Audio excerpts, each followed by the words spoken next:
"Is this some kind of joke?"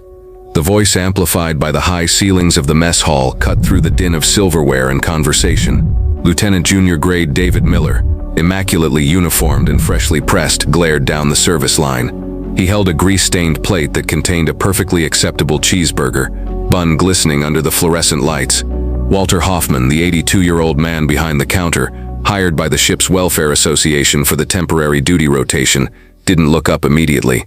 He was focused, using a long metal spatula to scrape the griddle clean. His uniform consisted of a slightly too large blue apron, standard-issue non-slip shoes, and a faded navy blue shirt that looked like it had seen decades of laundry cycles. "I asked you a question, old man," Miller repeated, his tone laced with a specific brand of dismissive impatience reserved for those he perceived as wasting his time. A small crowd of younger sailors and petty officers had already begun to gather, drawn by the rising tension and the prospect of midday drama. Walter finally looked up. His eyes, though slightly faded around the edges, were clear and steady. They were eyes that had seen things, but right now, they held only simple courtesy. "No joke, sir. This isn't a retirement home kitchen, civilian. This is the USS Kearsarge. Attention to detail is paramount. If you can't get a simple cheese order right, what other corners are you cutting? Sanitation. Don't you realize we are underway? Mistakes here cost more than just 5 minutes of my lunch break." Miller's friends, 2 young ensigns, laughed obligingly from the nearby table. They had seen Walter around the ship for a few weeks, a quiet gray-haired figure who kept to himself, cooked perfectly adequate meals, and insisted on using antiquated slang like golly and darn. "Sir, I assure you my intention was to provide excellent service," Walter said, his voice quiet, almost husky.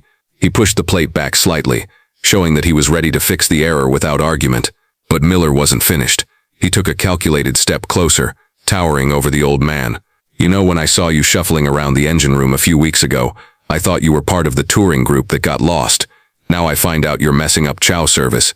Are you volunteering, or is this some kind of mandatory work release program for guys who ran out of money?" The disrespect hung thick in the air. The tittering stopped. Even the ensign shifted uncomfortably. That was crossing a line. Walter was a civilian contractor, protected by certain rules, and more importantly, by common human decency. Walter's eyes narrowed slightly, a microscopic shift that only a very observant person would notice. His hands, which were surprisingly thick and gnarled, rested against the stainless steel countertop. "If you have a formal complaint regarding my conduct, Lieutenant, please direct it to the executive officer," Walter replied, his voice still low, masking a core of absolute stillness. "Oh, I will," Miller said, pulling out his phone, making a show of preparing to film the old man. "I'm going to make sure that the XO knows we have someone working the line who is clearly past his expiration date." As Miller spoke, he gestured widely, and his hand briefly knocked against the front of Walter's apron. Walter flinched, not in pain but in reaction. Miller laughed. "See? Shaky hands. Just get me a properly melted piece of cheddar, and stay out of my way." Miller turned to the line behind him, addressing the gathered sailors, clearly enjoying the audience. "This is what happens when standards drop, people. We need precision. We need sharp, focused minds, not this." Walter took a slow, deep breath. The only thing that moved on him besides his breathing was a small, faded patch sewn onto the shoulder strap of his blue shirt, just visible beneath the apron. The patch was a simple, circular design, crudely stitched, featuring a stylized thunderbird diving into a wave, colored in muted greens and browns that hadn't been in regulation since the 1960s. It meant nothing to the young sailors. It looked like something Walter picked up at a flea market. But to Walter, the slight scrape of Miller's hand across that patch was a jolt. He remembered standing in the oppressive humidity of a foreign port, the air thick with burning diesel and gunpowder. He remembered the feel of saltwater sting and the metallic tang of fear. He remembered sewing that patch himself, using scavenged thread by the light of a single bulb, right after the whole world tilted sideways. The patch wasn't just old, it was earned. It was a marker of a time when precision meant the difference between making it home and becoming just another name on a stone wall. Suddenly, a voice cut in, sharp and specific, from the edge of the crowd. It wasn't a loud voice, but it was pitched perfectly to carry the weight of immediate concern. "Lieutenant Miller, I think you've made your point," said Chief Petty Officer Eleanor Vance. Vance was a propulsion specialist, mid-30s, known for her no-nonsense attitude and loyalty to the enlisted crew. She didn't like bullies, especially those targeting the quiet, harmless old man who baked cookies for the evening shift. Miller immediately pivoted his contempt toward Vance. "Stay out of this, Chief.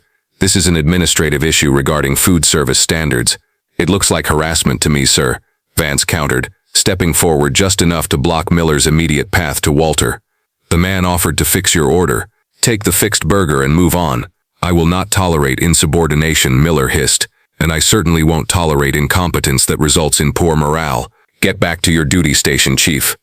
Vance didn't move. Instead, her eyes, usually focused on engine dials, flickered away from Miller and toward a fixed chipboard phone mounted on the wall near the beverage station. She knew how these things worked.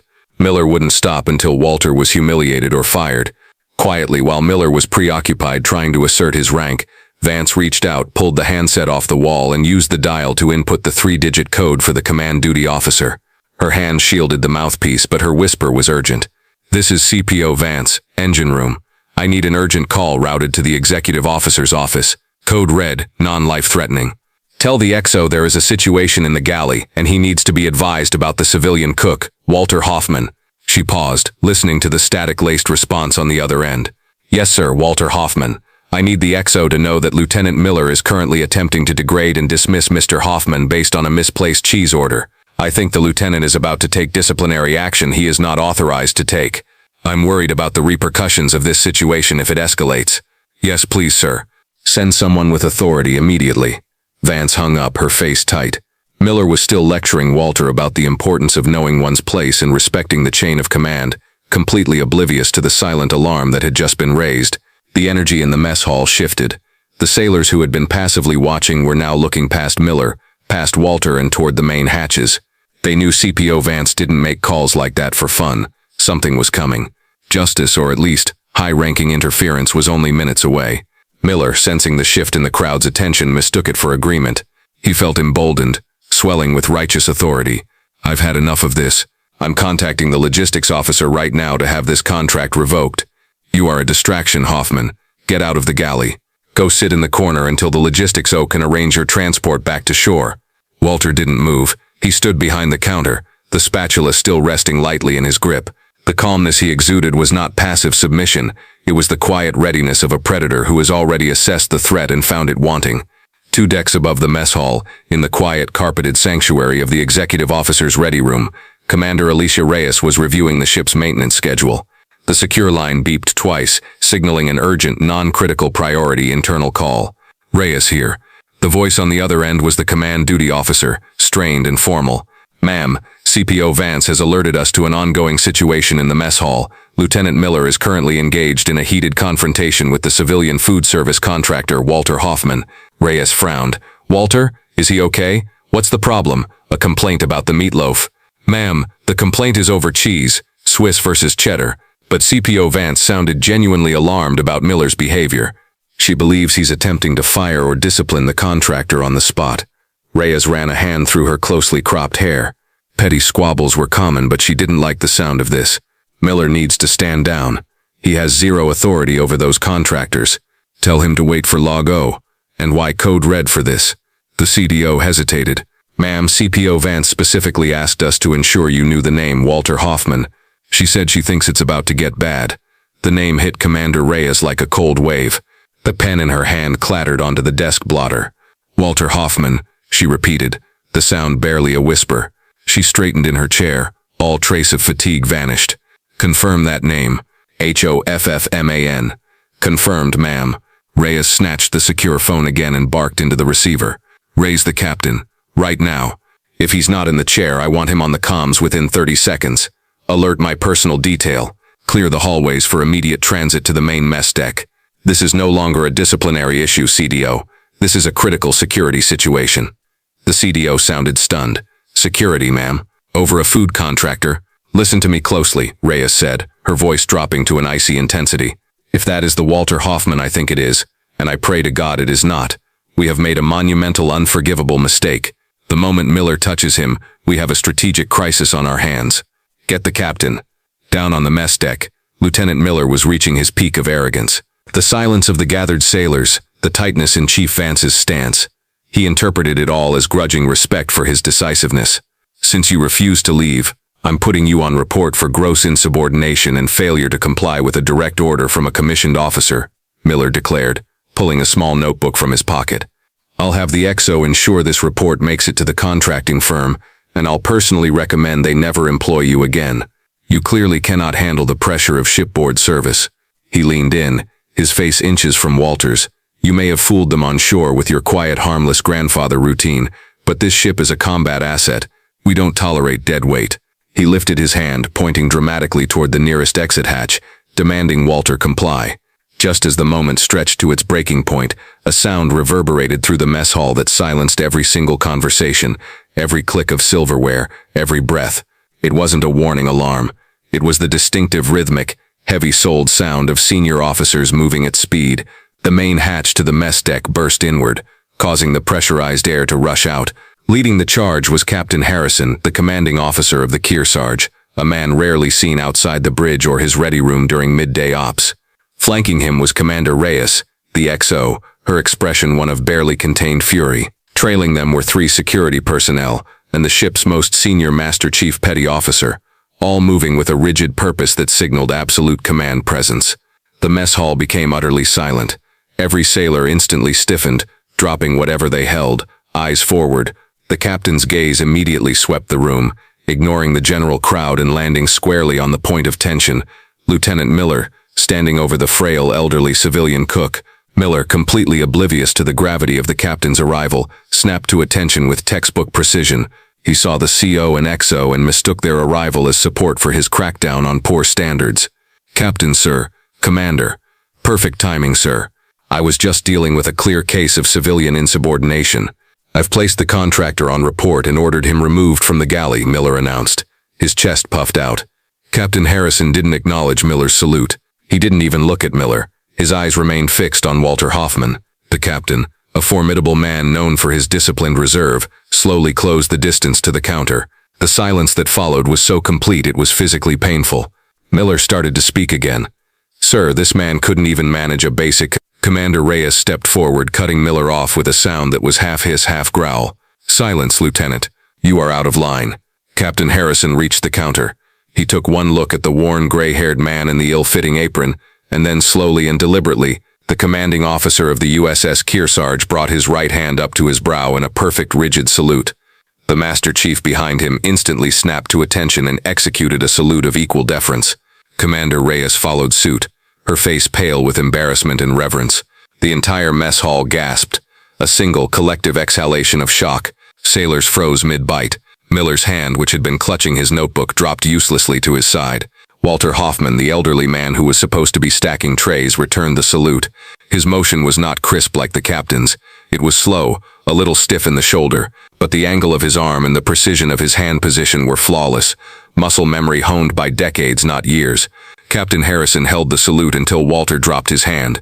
Then the captain spoke, his voice deep and carefully modulated, addressing Walter but loud enough for every soul in the mess hall to hear. "Harbor Master," the captain said, using a nickname that felt less like a greeting and more like a title of ancient nobility. "Sir, I regret to inform you that we have been delayed in welcoming you aboard properly. This ship is your ship. Is everything to your satisfaction, sir?" Walter offered a small, tired smile. "The bacon is a little soft, Skipper, but otherwise the ship sails true. Thank you." The captain turned, his expression instantly transforming from respectful courtesy to cold, directed fury aimed squarely at Lieutenant Miller, who looked like a statue carved from ice. "Lieutenant Miller, do you know who this man is?" the captain demanded. Miller swallowed hard. "Sir, the civilian contractor Walter Hoffman. Apparently he is Harbor Master." Commander Reyes stepped forward, unable to contain her professional horror any longer. "Not apparently, Lieutenant. Fact. This is Captain Walter Hoffman, retired, but that is merely his peacetime rank." She swept her arm toward Walter. "This man, Lieutenant, has a career record that every single officer in this Navy studies. He enlisted in 1956. He served 3 tours in Vietnam as a forward observer and naval air tactical controller. He transitioned to the officer track in 1968. He specialized in critical non-standard logistics and combat readiness in the Pacific Fleet throughout the 70s and 80s. Miller was shaking his head, trying to rationalize. "But the apron, the food service." "He's volunteering, you idiot," Reyes snapped, losing all formality. "He volunteers his time on different vessels every year because, as he puts it, the chow line is where you learn the truth about a Navy ship's morale. He requested no fanfare, no special treatment, just a spatula, and a place to talk to the junior enlisted. The captain took over, his voice a lethal whisper. Walter Hoffman didn't just sail ships, Lieutenant. He saved them. His career reached its zenith during the Cuban Missile Crisis. Not for a battle, but for a piece of planning so brilliant, so impossibly daring, that it became required reading at the Naval War College for half a century. The captain motioned toward Walter's back, toward the worn, muted patch barely visible beneath his apron. That patch, the one you scorned, Lieutenant, the captain continued, is the insignia of Task Force 72.5. In 1962, when the world was balancing on a razor's edge, then Lieutenant Hoffman, using that legendary call sign Harbor Master, successfully navigated a broken-down destroyer and a critical supply freighter through a storm surge that was literally unheard of, while dodging aggressive Soviet shadowing submarines. He performed an improvised deep-water transfer that provided the critical fuel and munitions needed to keep the carrier group on station. He did that with a sextant, half-broken radio equipment, and sheer guts, Reyes added, her voice thick with pride. Do you understand the scope of your failure here? Miller could only stammer. Sir, I didn't know. Ignorance, the captain stated, is only an excuse when you are standing on the sidelines. When you are a commissioned officer, it is a dereliction of duty. You disrespected a legend, you undermined morale, and you revealed an utter lack of the humility and curiosity required to lead men. The captain turned back to Walter Hoffman. Harbor Master, sir, I apologize for the conduct of this junior officer. I can assure you that we will handle this internally with the utmost severity. Walter slowly set down his spatula. He wiped his hands meticulously on a clean towel, his eyes holding Miller's. Don't be too hard on the boy, Captain, Walter said, his voice now gentle. He's sharp, too sharp perhaps for his own good. He just hasn't learned that a Navy man's pride doesn't come from the stripes on his collar. It comes from the work. And the work is always happening, even in the mess hall. He paused, offering Miller a soft but penetrating look. Lieutenant, I made a mistake on your cheese. That happens. But you made a mistake on judgment. And in this Navy, judgment is the difference between a successful mission and a disaster. Never assume that the quiet man in the shadows has nothing to offer. And never ever mistake age for incompetence. Walter reached up to his shoulder and gently touched the crude faded Thunderbird patch. That patch, the flash echo revealed, was sewn during a 3-day ordeal in 1962, deep inside a supply bay of a destroyer. The ship's radio was destroyed, the radar useless in the rogue storm. Walter, then a lieutenant, worked the navigation solely by dead reckoning and instinct, shielding a weak kerosene lantern to keep the map dry. The small Thunderbird, his own personal symbol, was stitched on his sleeve as a promise to himself. He would navigate them through the storm, even if the world thought he was dead. The patch became the unofficial insignia of every sailor he brought home on that hellish run. Walter looked back at Miller. Go get your burger, Lieutenant. I fixed the cheese. The institutional follow-through was swift and uncompromising. Lieutenant Miller was immediately transferred off the Kearsarge to shore duty, pending a full review that would certainly impact his career trajectory. He was assigned to mandatory, humiliating retraining that focused not on logistics but on leadership, humility, and the true history of naval service. The entire event, though quickly contained, resonated throughout the ship. The story of Harbor Master became an instant, powerful legend, a mandated lesson in respecting all ranks and appreciating the hidden depth of their civilian support staff. Weeks later, Walter Hoffman was still serving his volunteer time aboard the Kearsarge, cheerfully grilling burgers and chatting with young enlisted sailors. He refused any special treatment, often declining meals in the officers' wardroom to sit instead with the newest recruits in the general seating area. One cold evening, as the ship cut through the choppy waters of the Atlantic, Walter was sitting alone, sipping coffee. The mess hall was mostly empty. Lieutenant Miller, who was due to transfer the following morning, walked slowly into the mess hall. He still wore his uniform, but his posture lacked the crisp arrogance it once held. He carried an empty mug. He walked past Walter, hesitated, and then stopped. Mr. Hoffman, Miller said, his voice barely audible. Walter looked up, his expression neutral. Lieutenant Miller, rough seas tonight. Yes, sir. Listen, I never formally apologized. Miller cleared his throat, his eyes fixed on the floor. What I said that day was unforgivable. I was entitled and blind.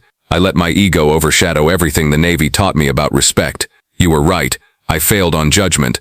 I want you to know, sir, I'll be requesting history courses at my next duty station. Real history, not just the tactical reports. Walter listened patiently. He stood up, picked up his coffee cup, and walked toward the lieutenant. You don't need to apologize to me, son, Walter said gently. You need to apologize to the uniform you wear. It demands vigilance and respect, especially for those who came before you. Now that you know better, you must do better. That is the only apology that counts." He extended his hand. Miller shook it, his grip surprisingly firm, the arrogance replaced by a quiet sincerity. "Good luck, Lieutenant," Walter said. "You still have time to earn your own legend." Miller nodded, stepped away, and slowly left the mess hall, leaving Walter alone in the quiet. Walter returned to his small table, picked up the long metal spatula he kept resting beside his coffee, and smiled faintly. The work was still happening. If the stories of quiet heroes and unexpected valor inspire you, be sure to click the like button and share this story. Subscribe to Veteran Valor for more narratives that prove the greatest legends often wear the most unassuming uniforms.